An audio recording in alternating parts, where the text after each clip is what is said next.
So what time is it there now? 11:25. So we can record this, and then I'll go and grab some pancakes, and I'll come back and edit it, and we'll get it up. I'll get it up for about 3 o'clock our side, maybe 9 your side. Wicked. Yeah. Let's do it. All right then. So inserting theme tune here.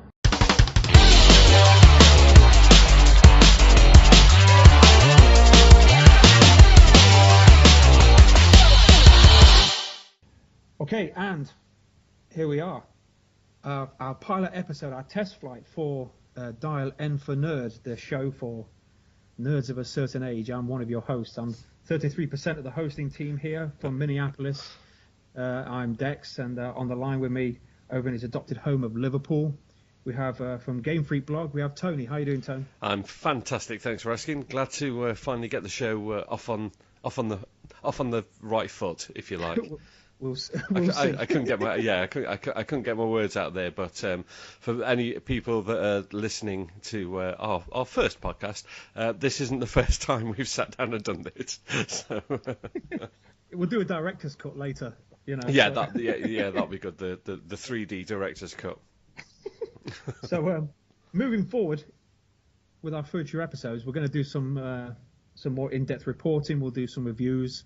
We'll have some discussions on not only movies, comics, games, that kind of thing, but also some retrospectives on movies, comics, and games of for the things that are going to appeal more to, as we said, nerds of a certain age, the older gamer, the older movie fan. But today, I think, just to get things going and check things, how things work, and to find our feet, we're just going to be talking about a somewhat belated retrospective on 2016.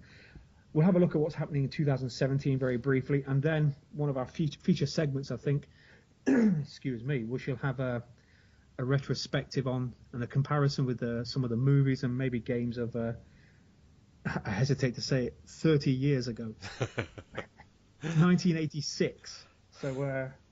See, when you say 1986, it doesn't seem that far. You're kind of like, 1986. Yeah, I was at school. You know, Ghostbusters was out just a couple of years before that. But then when you actually put it into that 30 years ago bracket, it's it's a long time.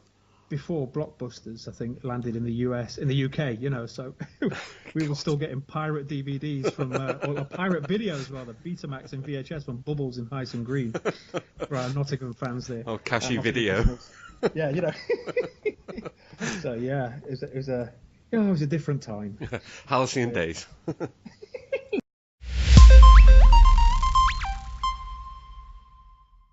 Let's kick off then with our top 10 movies, I think, of 2016.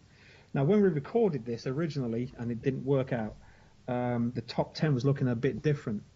I know number 1 was Captain America: Civil War, but we'll go with what I've got on my screen here. So, blasting very quickly through the top 10. I won't go through any figures or anything like that unless you're really interested. But let me see. Number 10 is Doctor Strange. Number 9, Suicide Squad. Then we went on to Batman, Superman, Zootopia, Deadpool, Jungle Book, the Jon Favreau live-action effort, Secret Life of Pets. And then at number 3, we have Captain America: Civil War. Number 2, Rogue One, a Star Wars story, in case anyone didn't know which Rogue One I was talking about. And number 1 was Finding Dory. What?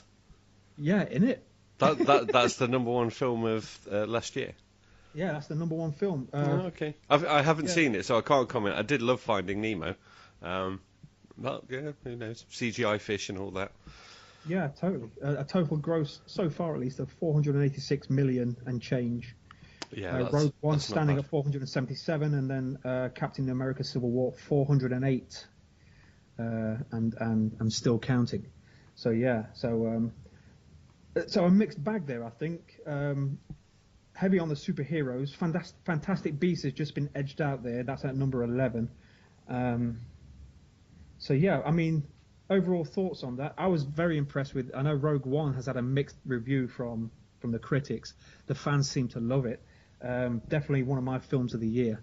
I think, as we were saying before, one of the criticisms is it's just, fan service, and for me, when fan service is done like this, I don't have a problem with it. I think it's awesome. That's how it should be done. This isn't like the special edition episode 4 when the CGI'd in the slug version of Jabba the Hutt over the big fat Scottish guy Jabba the Hutt, and then Boba Fett just walks past and just kind of looks around and looks into the camera and carries on walking.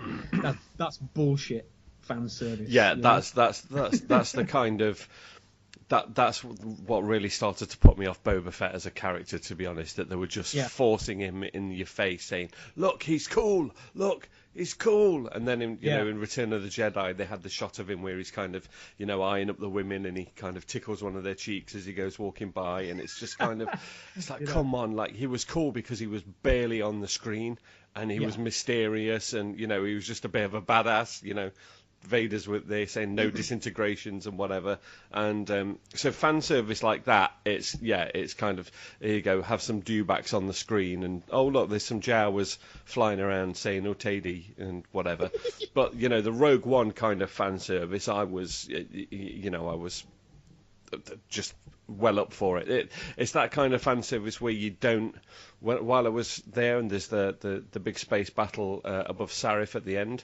Is it Sarif? Scarif? Whatever it's called. Yeah. And there are the rebel pilots, and they used some of the old footage from the original Star Wars films, and it's that kind of thing where you're like, oh shit, did I just see that? Was that the guy from was that the guy from the end of Jedi or whatever? Shit, yeah.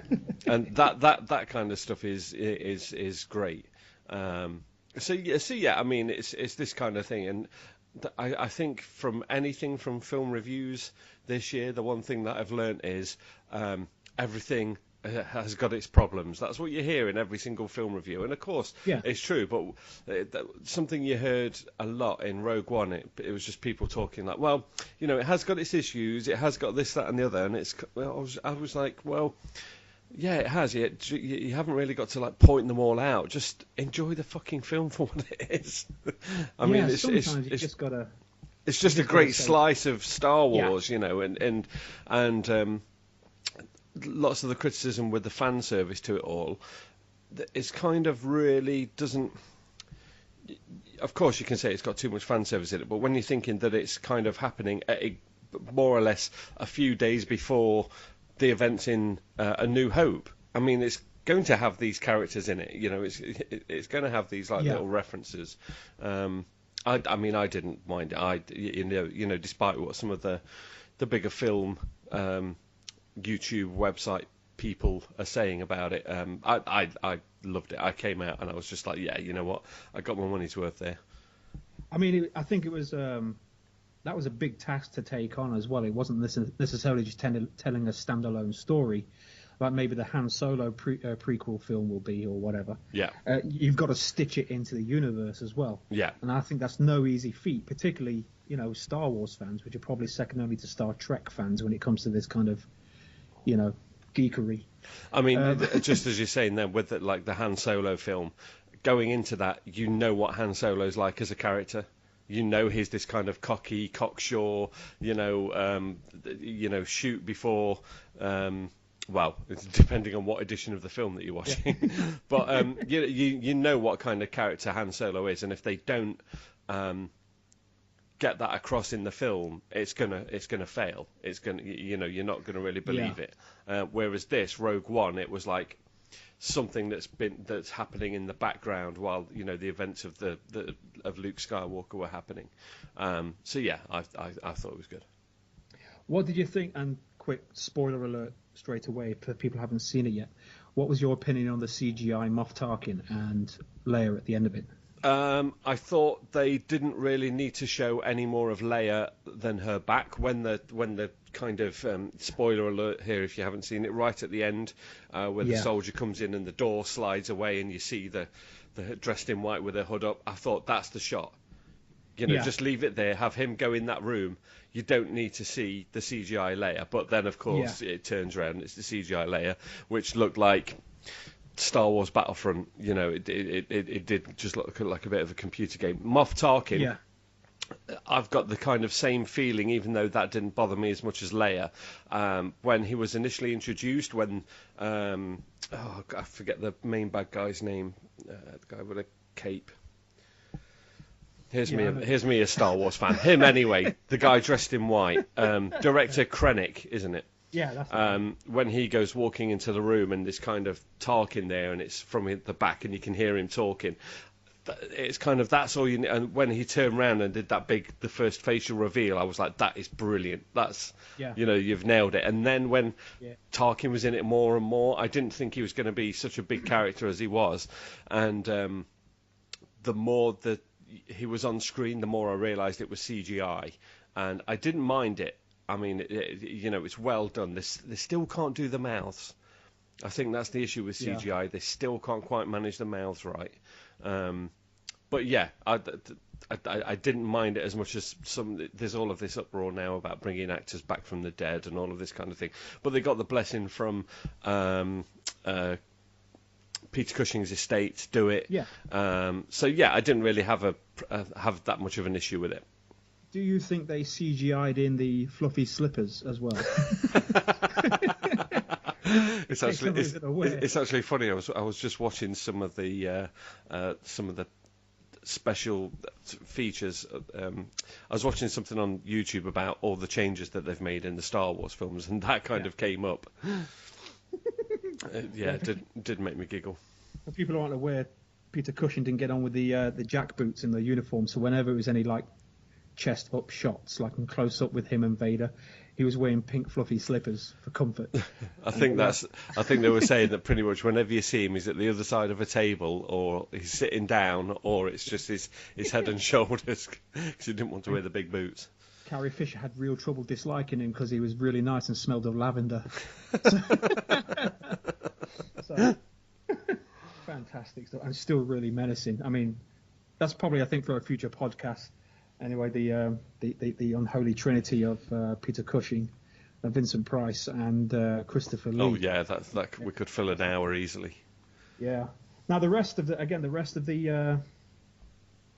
top 10 there, the top movies of the year, we're looking mostly superheroes: Doctor Strange, Suicide Squad, Dawn of Justice, Deadpool, and of course Captain America there. Yeah, a mixed bag there. I mean, looking forward to 2017, I think Wonder Woman's looking like it could be shaping up to be something a bit better than what we've seen from DC Studios so far. And I think it's looking good, mainly because it's looking more like a Marvel film.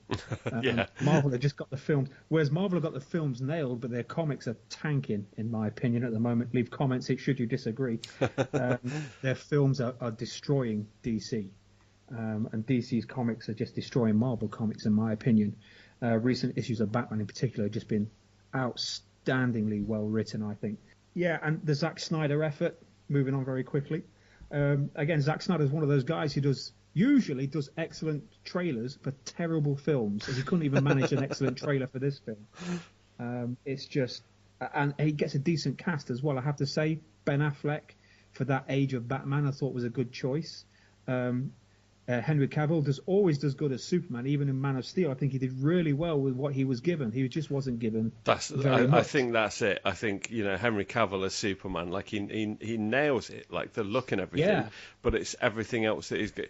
Like someone giving out a fantastic performance in a film that's just rubbish is just going to get lost in the. I mean, it's one of the criticisms that.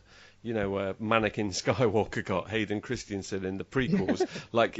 He's actually a fairly good actor, and when you're working with the direction of George Lucas, I mean, what else can you expect but to just look terrible in it? Yeah. I mean, I thought he was a lot better in Episode 3. But yeah, it's still just that kind of thing of a bad film is just a bad film. Yeah, exactly. And I mean, the new Wonder Woman has kind of a Zack Snyder look to it, but it's not Zack Snyder at the helm. So hopefully this should work. I'm quite hopeful about it, like I was saying. But we'll talk about that a little bit later. Yeah. So and of course, number one, Finding Dory. I haven't seen that. No, same. So. No. But yeah. Something that wasn't on the list that I did really enjoy, and I don't think that many people actually saw it, was 10 Cloverfield Lane. Did you manage to see that? I missed that one. Yeah, there's a few that are missing on this list. It was actually surprisingly good. I mean, John Goodman just plays a blinder in it. John Goodman is so good, yeah. And because I wasn't initially a fan of Cloverfield, it took me about 7 watches to actually think, you know what? No, this is actually a good film. There's actually something in this that you can pull out and appreciate. And so when 10 Cloverfield Lane came out, they were being really cagey about what it was about, and with the name and everything, I was kind of like, well, all the trailer was just this woman who's being, seemingly kept hostage in this house. And that's all I'm going to say about it. But yeah, I was actually pleasantly surprised. I was, it was one of the better films that I've seen last year. Yeah, there's that, and Arrival doesn't feature, and another which actually lists in the box office turkeys of the year, Kubo and the Two Strings, which is another one of those by the producers of Coraline and Box Trolls, which was just an astounding film which no one really picked up. Yeah. So that's kind of weird, isn't it? These are the films that I think Gab could have. The third part of our triumvirate, Gavin, who's not available today. Yeah, who's here in the spirit of a Jedi. He's kind of there's a big blue ghost in the room eating lots of chicken and rolling a fag. More powerful than we could possibly imagine.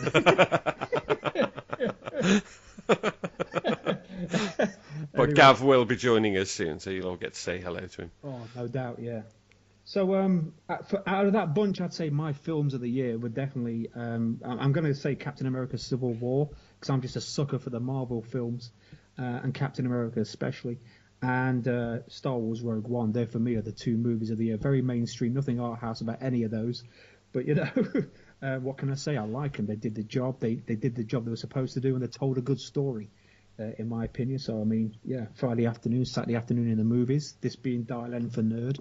These are the movies I'm going to like. How about you, Tony? What would you say with your highlights of the year, cinema-wise? Yeah, I mean, just going from the list and excluding 10 Cloverfield Lane, I'd probably say those 2 as well. Partly just because when I came out of the cinema, I wanted to go back and watch them straight away again. And I was just thinking about them for all the rest of the day and thinking about the cool bits and whatever. Spidey more or less stole the show in Captain America Civil War for me, even though the rest of it, the whole bunch of the characters. Again, there was some criticism about the film that it was a bit, kind of shallow, and it was more or less built up to just building up to this big confrontation. It's like, yeah, and your problem with that is what? Again, this is where Marvel nail it as far as I'm concerned. This is where it comes back to the, if not the actual Civil War story, but the comics that I grew up with. When it's not hero versus villain, it's when the 2 heroes from rival comics get together. Exactly. It's Captain America versus Daredevil, or Daredevil versus Punisher. There's no real reason for it, and that's what it was in the film, and they nailed it, in my opinion. And you think where it's ended now, for what's the phase that we're on now? Phase 3, is it, or whatever? Just stepping into phase 3, yeah. Yeah, so you're already stepping into a new series of films where all of this stuff is like splintered, so we've got like Thor Ragnarok and whatever coming up that is going to have this kind of like splintered base between, Cap and Tony Stark's different sides. And yeah, I'm excited. It was better than Civil War 2 in the comics anyway, but that was just a mess. Seriously. I think they're actually employing a lot of the writers from WWE at Marvel. They've all got these massive heel turns. Going back to what I was saying earlier about Harley Quinn not being at all empowering. What they're doing in Marvel is like, we need to diversify a little bit. We need more female characters, but no one's going to buy new comics. No one's interested in girl comics. So I tell you what, let's just hijack a male character. So now you have a female Iron Man, you have a female. Although what they're doing with female Thor is actually fairly interesting, but it's just cynical. It's you're not empowering girls by, empowering females and making it interesting by just hijacking or giving them hand-me-down characters. I think write a decent female character, write a decent female comic, and I think guys will read that. I think the thing is as well is you've got bullshit the geeky websites, things like Kotaku and whatever, that are constantly going on about stuff like this, and none of them are actually thinking what got these girls into reading, what got women into reading comics anyway. Like, they might have liked reading about, they're not probably sitting there going, you know what, I'd like Spider-Man more if he was a girl, or I'd like Captain America more if he was a trans non-binary male, or so. Do you know what I mean? They're reading it because it's like, it's action packed and there's some strong female characters in there. Of course, there's room for improvement. But as you said, just this Marvel kind of thing of just rolling a dice, and it's either kill them off, turn them into a girl, wipe the universe out, all this kind of thing, and they just seem to be doing it weekly. And I mean, it's as you said, that's what DC are kind of like doing better. Yeah, and it should be representative. It should be diverse because society is. This is not what it's about. Yeah. Again, it's just not. It's not at all. It's I don't know why people are getting onto it, because again, it's not. If all of a sudden, again, they've made Iron Man's currently a female character. They've passed it on to a girl. She's inherited the mantle, and Tony Stark is currently dead. That's not empowering. If you really want, a strong, powerful black female character, they're out there already. Yeah. If you want a Lady Thor, then do a Valkyrie comic. There you go. It's like that. Or just create a new character and make them worth reading, make them exciting, make them intelligent, make them empowered, dress them correctly so they're not walking around, like they should have $10 bills stuck out the bottom of the knickers, and actually do something worthwhile. Don't say, oh, this is Iron Girl, sorry, Iron Lady, Iron Woman. There you go. Because she's going to be Tony Stark again in 18 months. Yeah, exactly. Yeah. You're just hijacking the character, making some dollars, and then Tony Stark's back, or Steve Rogers is back, or whatever. It's just. I mean, maybe they're going to start to bring some stuff. It's like the new MJ in Spider-Man: Homecoming and stuff like that. They've started to change things up a bit like that. Even though I saw some people moaning about that the other day, and it's just like, well. Yeah, that the Black Human Torch in the last Fantastic Four film. That surprisingly, even though, of course, I want to stick with the comics, let's see, our blonde guy, that really didn't bother me because they kind of explained it all right, and they filled it with a cracking actor. Unfortunately, there's another cracking actor in a terrible film. We had nothing to work with, much like the Henry Cavill thing. But, So, if it's done right, then it can be done. But what's happening now in Marvel Comics, not so much. Yeah.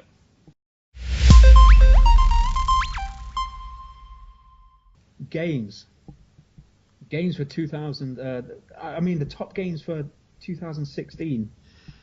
Favorite games for 2016 on the consoles. I've had difficulty finding some decent figures on this. There seems to be some disagreement, and most of the websites I've been tracking down only post sales figures for like the last month or something. Not like with the movies on Box Office Mojo. That's where I got my top 10 movies for 2016.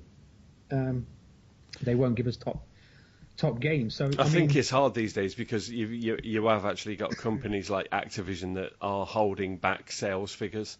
Yeah, exactly. Just because it's reported that stuff like Infinite Warfare, the new Call of Duty game that was out, was down 46% on Black Ops 3 last year, and they don't want things like that to be coming out. Do you know what I mean? All they'll say is, "Oh well, it did comparatively well." They'll give you like little euphemisms for things like that. Yeah. As far as I'm sure I heard someone say something earlier that I don't know what is on the top of some of the list that you've got there, but I think they were saying that the Call of Duty was the biggest selling title. I wouldn't be surprised. And of course they stuck they had the limited edition with the bonus Modern Warfare, the original Modern Warfare, the mighty original Modern Warfare on there. Probably one of the most cynical moves in gaming history, I think. It is, and it's like you couldn't borrow Mario. Yeah, let's re-release the most spectacular Call of Duty campaign and the most favourite multiplayer ever, but lock it behind a limited edition version of the game. And now apparently they've just released an update where it brings all different things to the multiplayer. So they've actually changed the multiplayer in the game, whereas people were just buying it because it's the old multiplayer with no bullshit, no jetpacks, no nukes, no 25 hit kill streaks or whatever, and so they've just screwed it up even more. It's just, I don't know. If it ain't broke. But the whole reason I want it is for the campaign. I mean, I've put my foot down and I've said to myself, I'm not buying Call of Duty until it's either ludicrously cheap, which actually I think Infinite Warfare is about $19.99 just for the standalone game at the minute, at Game Over here. But I'm not really bothered about that. All I want to do is play through Modern Warfare, Call of Duty 4 Modern Warfare again. Because it's all been tarted up, I just want to play that campaign because it is the best campaign in first-person shooter history. It's just fantastic, and I can understand why they don't want to do just more of the same, And as much as I'm a huge Halo fan, but even now, still playing through Guardians, I'm still like, this is just more of the same. It's a bit tired, isn't it, Guardians? It is. All the Promethean weapons and everything like that. They all look nice and they all do strange things, but it's still just a shotgun. Yeah, it's still just a sniper rifle. SMG. Yeah, you've done nothing different here.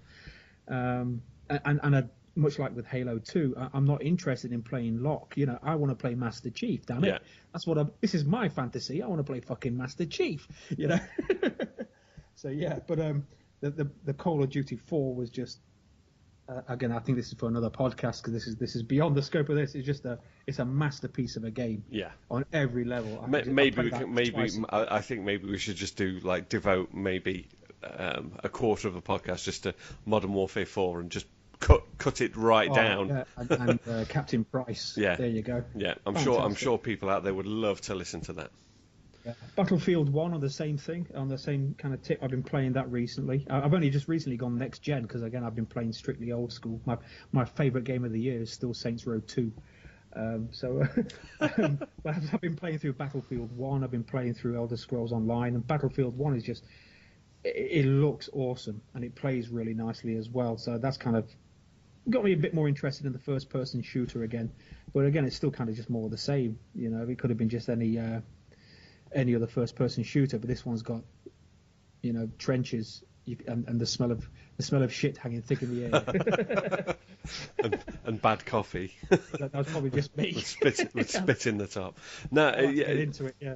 I've heard. I know some people that absolutely love Battlefield 1. They think it's one of the best FPS games to come out in recent years. I still haven't really played it just because.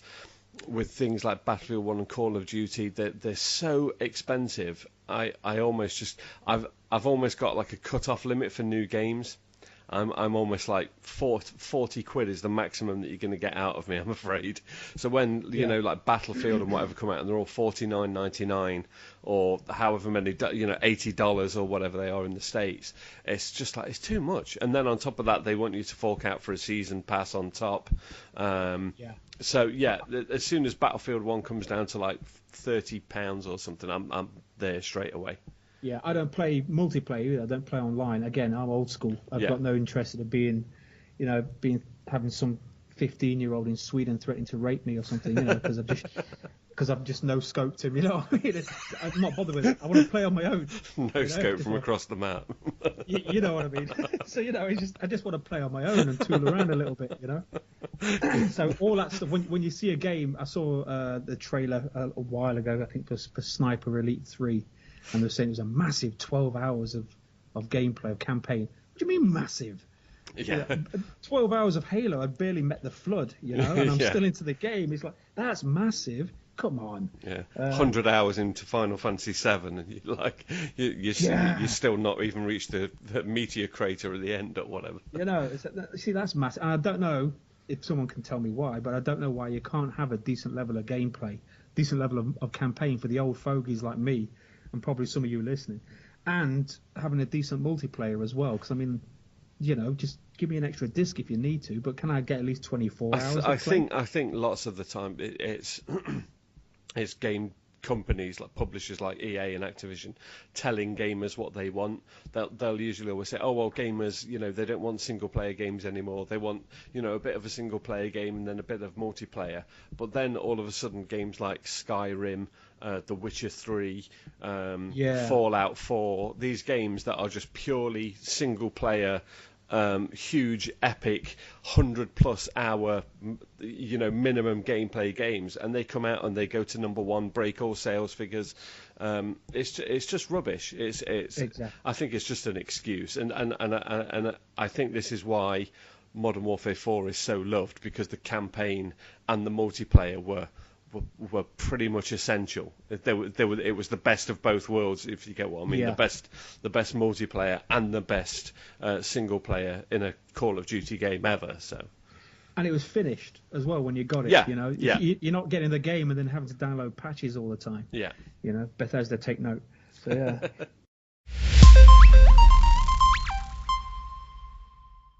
(2017) and what our thoughts and hopes are going to be for 2017. Looking at movies moving forward, kind of following on from 2016, I think it's going to be the year of the sequel and the reboot.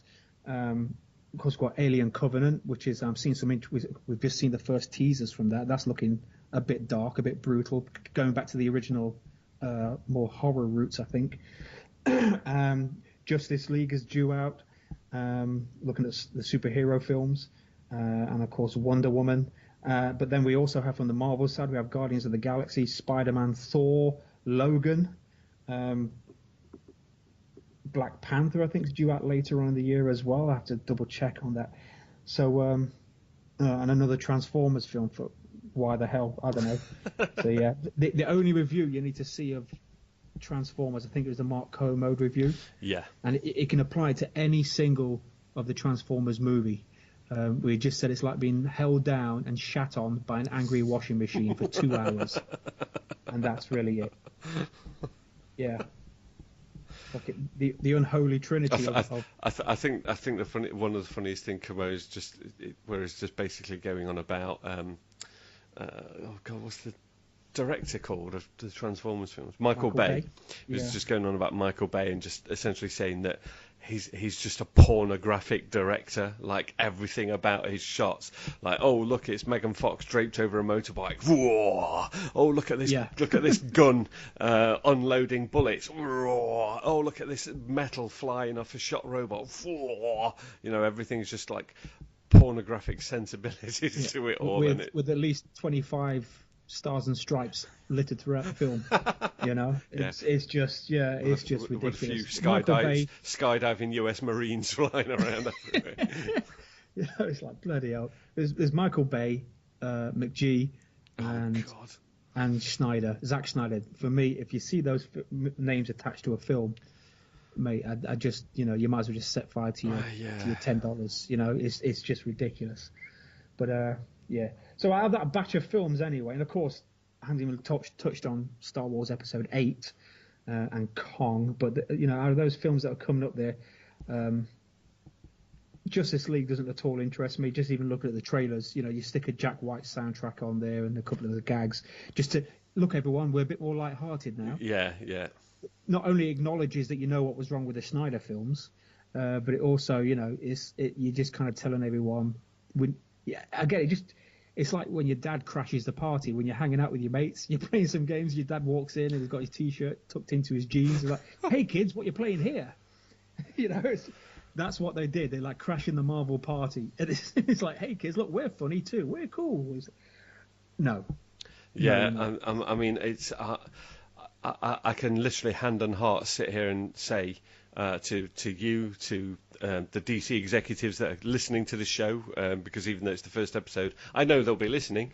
I don't give a shit about Submariner. Is it Submariner? Aquaman, sorry. Aquaman, yeah. I Submariner don't, would rock. Yeah, Submariner's great, but yeah, I mean Aquaman. I don't care about him. I don't get that. When I went to see Batman vs Superman, the bit where she's on the laptop looking at the videos, and there's all the divers in the sea, and he comes emerged like an angry old man coming out of his house. He's been playing in his bins, and Submariner's coming out. What are you doing down here? Eh? Like pointing his. It's not even a trident. His five didn't, whatever it is. It's like, I don't care. I really don't care. Like, just bring the Batman film. Get that back really quickly. Yeah, and Cyborg again. Why? If you're going to do Justice League, then at least get some of the original Justice League in there. Yeah, I mean, do something to redeem Green Lantern. Wasn't Hawkman in Justice League? For a time, I think they all have been at some point. Yeah. You had, and of course, Martian Manhunter. Yeah. And that'd be a bit different. Some of his powers are very close to Superman's powers, and he shapeshifts, so that could be problematic. And I think maybe Green Lantern would be a bit off the charts power-wise if they did him correctly. But I mean, Cyborg. Who gives a shit about Cyborg? Yeah. Flash looks like it might be interesting, but again, not really bothered, mate. Yeah, there's nothing you can do there that not even Avengers, just Tony Stark on his own. Yeah. I'd watch Iron Man 5 or 4 right now. I'd watch Iron Man 6 right now. Yeah. Just because I like watching Robert Downey Jr., Yeah.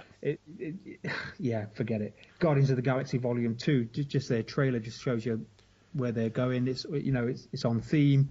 You care about the characters. It's well acted. It's proper kind of comedy. I think got away with Rocket Raccoon. Yeah, I mean, and this is the thing. Like, the DC movies don't have any tone.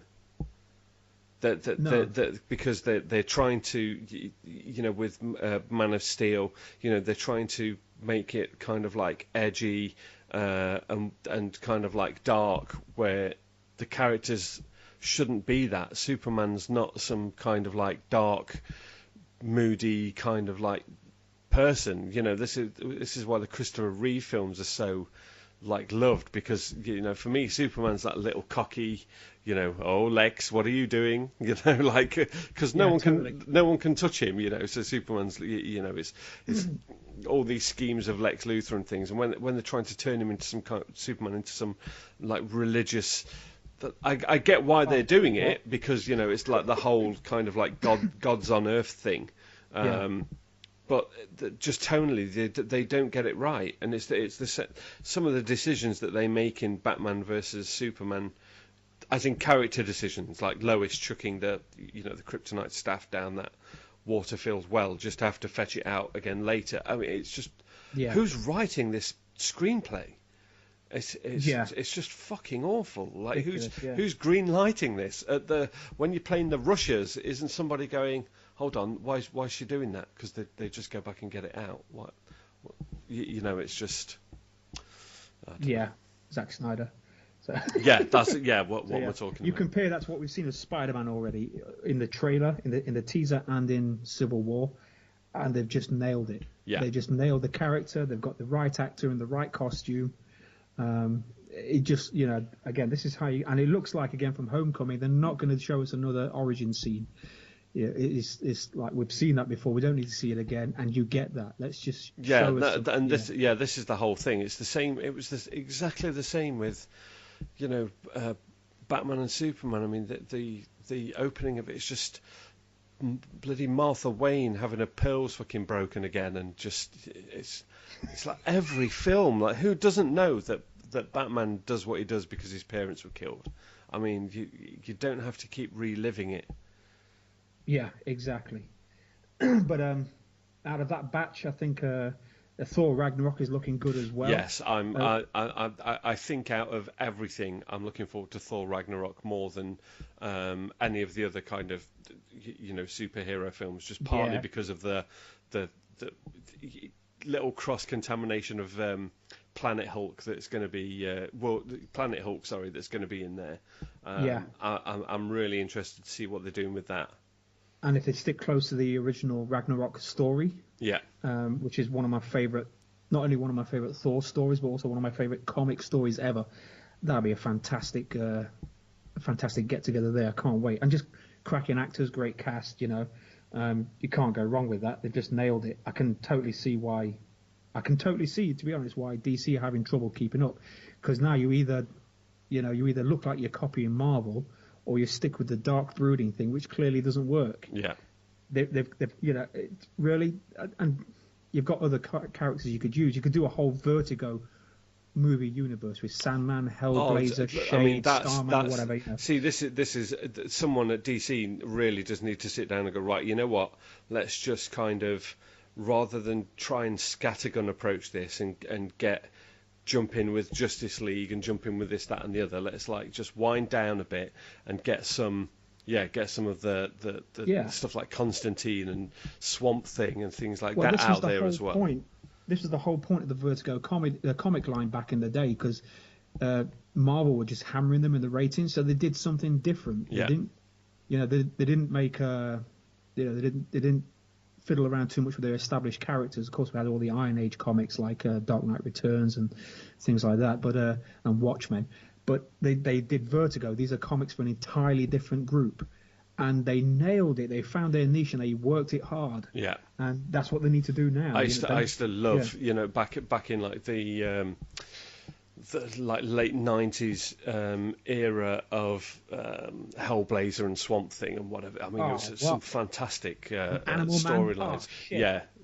Really, really good. And they've got all of that on their doorstep. They tried Constantine on the TV, it didn't work. And I, partly because I think unless you're going to make it like R-rated, it doesn't really work. You need to have that. There.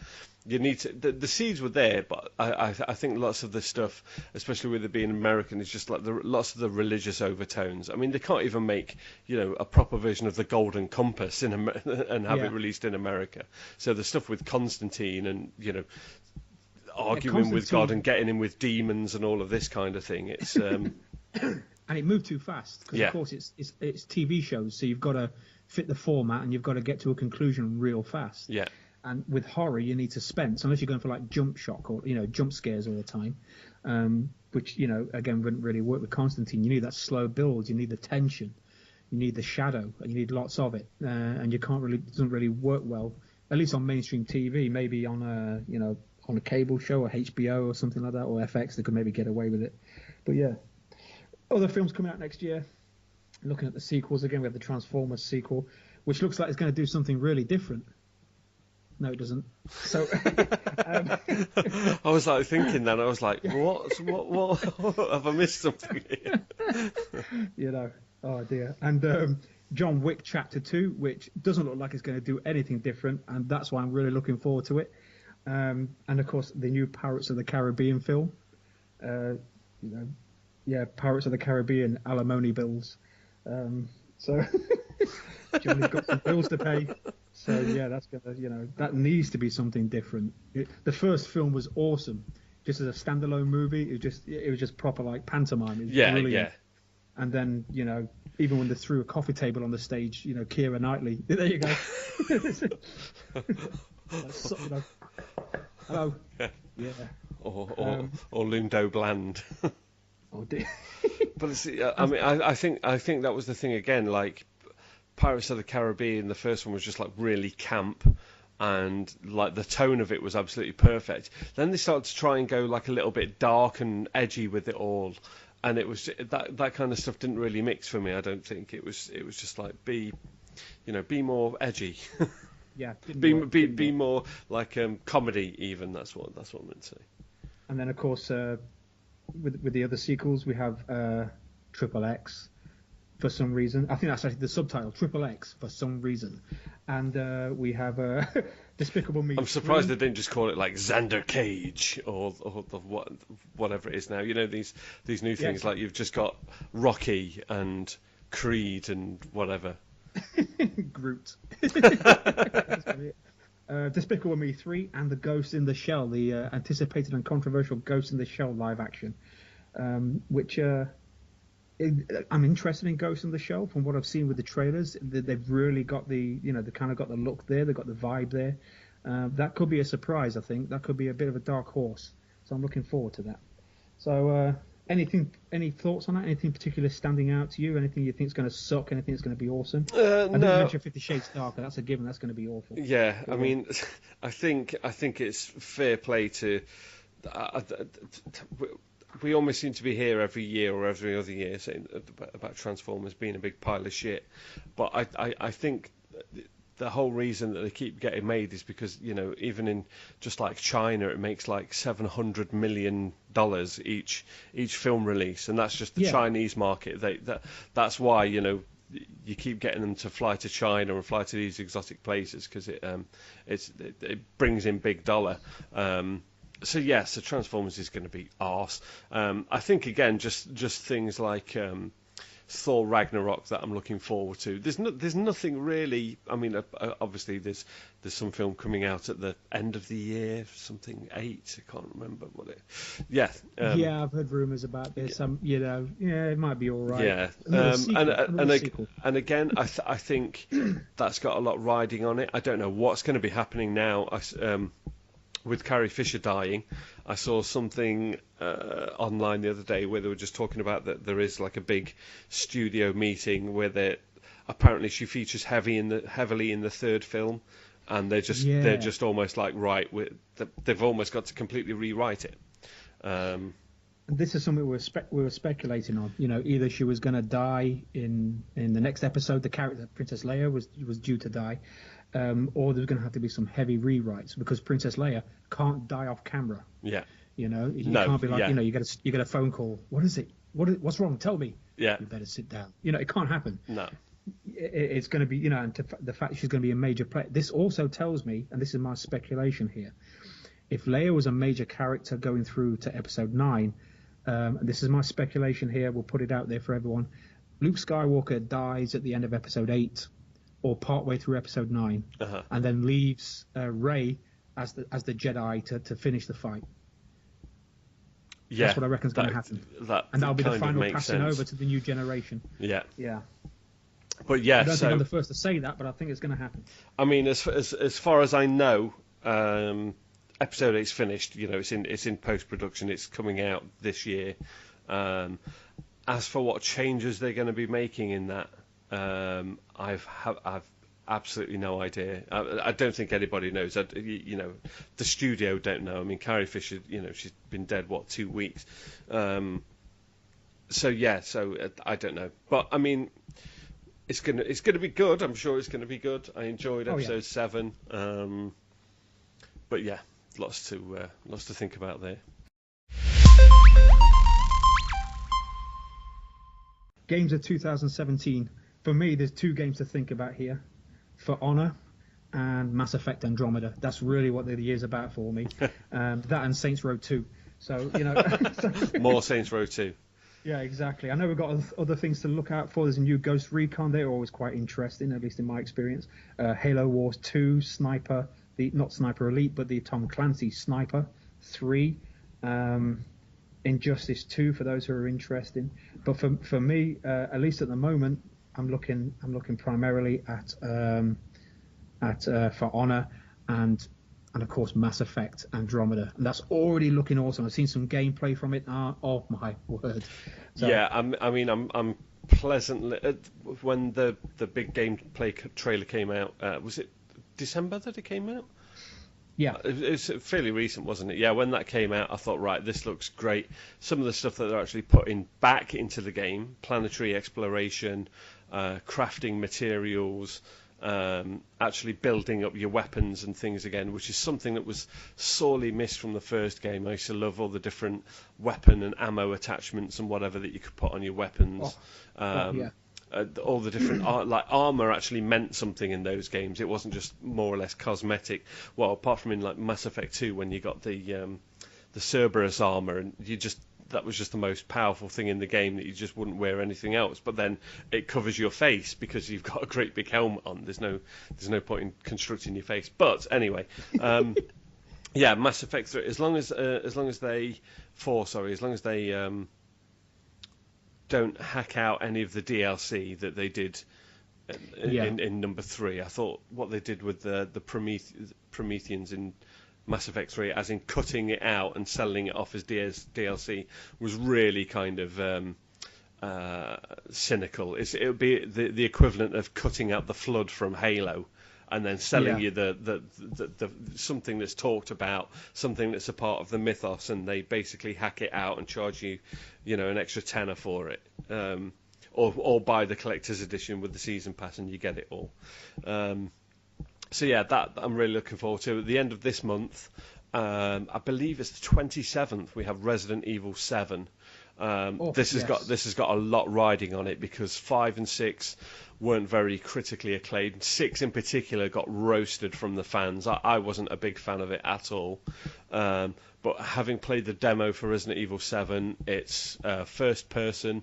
It's really terrifyingly scary. I mean, lots of really well done sound effects, lots of puzzles in it as well. It looks really puzzle based, and it kind of looks like they've got out of initially. I mean, you can't tell from the trailer and what's just been released about the game so far, but it's kind of almost got out of that Umbrella Wesker superhero powered villain camp stuff, and it's gone back to its horror roots. It's looking really kind of like Silent Hillish, which should be great. And it's out at the end of this month, so already in January we've got a triple A, absolutely amazing game landing on the doorstep. So I'm really excited for that.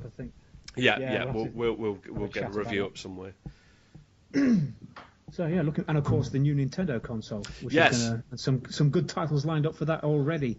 And No Man's Sky. So, just very quickly, Nintendo Switch with a day one Mario game. It's like, just that's how you do it. Where do I put in the pre-order?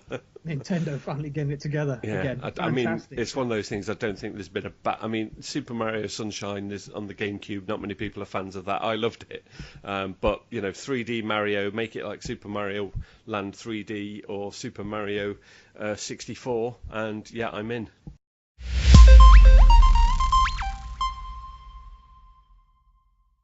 Rounding off, we'll do our comparison of box office movies from now and 30 years ago. This is when we were like 15, 16 in our prime movie going years, I think. So 1986, our top movies from 1986 going down to the top 10. Number 10 was Ferris Bueller's Day Off. Number 9 was Ruthless People, the Rodney Dangerfield vehicle there. Classic film. Golden Child. Number 7, Aliens, probably the king of sequels, I think, outside the Star Wars franchise. Back to School, Star Trek 4, The Voyage Home, not the king of sequels, except for the bus sequence and Spock doing the nerve pinch on that guy with the kicking beats. That learned him. And Karate Kid Part 2, which apart from the Peter Cetera soundtrack, didn't do it for me. The Mighty Platoon at number 3. Oh yes. Crocodile Dundee at number 2. Now, see, he could have fit into Suicide Squad with his boomerangs and a massive knife. He had all the powers to fit into Suicide Squad there. And number 1, Top Gun. Compared to our number 1 of this year, Finding Dory. Finding Dory doesn't have a volleyball scene. It doesn't. It doesn't have oiled up biceps. How can you compete? Clearly, 1986 was the year for class films, art house political statements like Top Gun. Now, I love Top Gun. I'm under no illusion that it's a good film. It's obviously an awful film with terrible dialogue, cheesy, oh, no, I can't even get started on it. Yeah, don't go there. But that's exactly why I love it. I've actually got an idea for a discussion for a later podcast where we talk about awesome movies like Top Gun and awful movies. Like The Hobbit, for instance, and all these films, even the top films, are earning like a quarter of what the top films have earned recently. So even though we've got a definitely much more mixed bag there, you're not going to see any superhero films on there, but you've got some proper hard-hitting drama like Platoon. Yeah, but Platoon is like God tier war film, really, isn't it? Platoon. Yeah. And just outside the top 10, you've got Colour of Money, Stand By Me. You've got some proper, and Ruthless People, some films with depth here. Yeah, when films were actually telling stories. Yeah, this is what I was watching. I watched Close Encounters again the other day, and that film, when I looked at, even though I love the film, I was like, this is so slow, because it's all character development, it's all story. You don't see any special effects or real aliens to the very last moment, or any real special effects of any note, apart from the odd flashing light and stuff. You just won't make that film today. You'd want to see lasers, you'd want to see explosions and stuff. You want to see an abduction at the start of the third act, and how does it get back to Earth? There's your Close Encounters. It just just really a different film, a different time, and I think some of that works. And I think particularly with films today, people are just trying to play it too safe. There needs to be some character development. There needs to be a character arc that doesn't necessarily have to be spread over 5 or 6 films, like say the Harry Potter series. You can actually get that into one movie, I think, and still keep it exciting, like the original Ghostbusters, like Close Encounters, not like Top Gun. But I mean, even Alien in that list, you've got this group of Marines that, I mean, they're all quote machines, but it's a quote storm, isn't it? Yeah, but all of the Marines as well, like you end up they've all got an arc, like Hudson's the cocky arsehole who goes to shit after the squad gets attacked, and then he kind of comes good in the end, but gets taken down. All of those characters in that film, even though it was more or less about Ripley, but all of the Marines weren't just like they are in Transformers, just people put in there for the sake of it. For £1 million, I couldn't tell you a name of any of the soldiers out of any of the Transformers films. I'd probably just like Johnson, or just as a guess, Drake, Spunkmeyer, Vasquez. I mean, seriously, Apone. Yeah, exactly. And I mean, even so much so that in the Colonial Marines video game, which I quite like, but not a lot of people do, they've got hidden in the levels, they've got legendary weapons, so you can have like Vasquez's smart gun and Hicks's shotgun and things like their characters that well known that they've each been given a special weapon in this game. I tell you what, you can go onto your Facebook profile now. Anyone listening to this, go onto your Facebook profile now, and in your status, just post a random Aliens quote, and I guarantee within seconds you'll be in the middle of a quote storm. I like to keep this for Close Encounters, and then everyone's off. You ever been mistaken for a man? And boom, there you go. It's just. And again, they don't really make movies like that. Or just as a parallel to that, or as a contrary, just go onto your Facebook status and put, I'm just watching Aliens, and it's actually quite shit, and then just see what kind of comments you get fired back at you. See what the fuss is about. Yeah.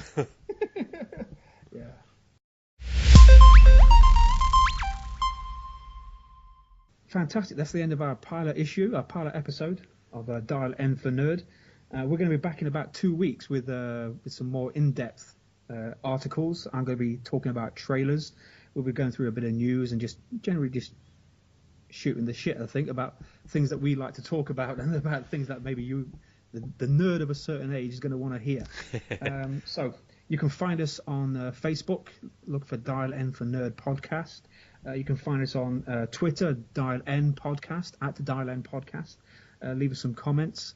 Subscribe. You've got to subscribe. Keep up to date, at least for a little while. See how well we're doing. See what you think, and tell us what you want to hear about. Tell us what you want to talk about as well. Are we wrong about Suicide Squad? Are we wrong about the way female people are treated in comics? Let us know. Yeah, Tony, where can we find you? Just to kind of add to that, I think that as like what Declan said, if you help us get the conversation going as well, we may very well pick out a comment that you leave and take that for a walk. So if you say, what did you think about such and such a film, or I thought this film was terrible, we may say, right, Barry from South Shields has given us this, we'll run with it that way. So please get involved with the conversation.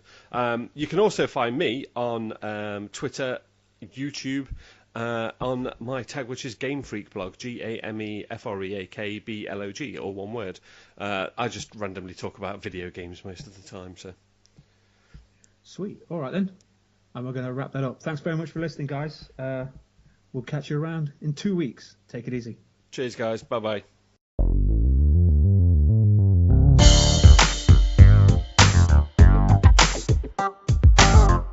I've just been on a bit of a slightly hungover Clone Wars binge, so just got to turn that fucking shit off.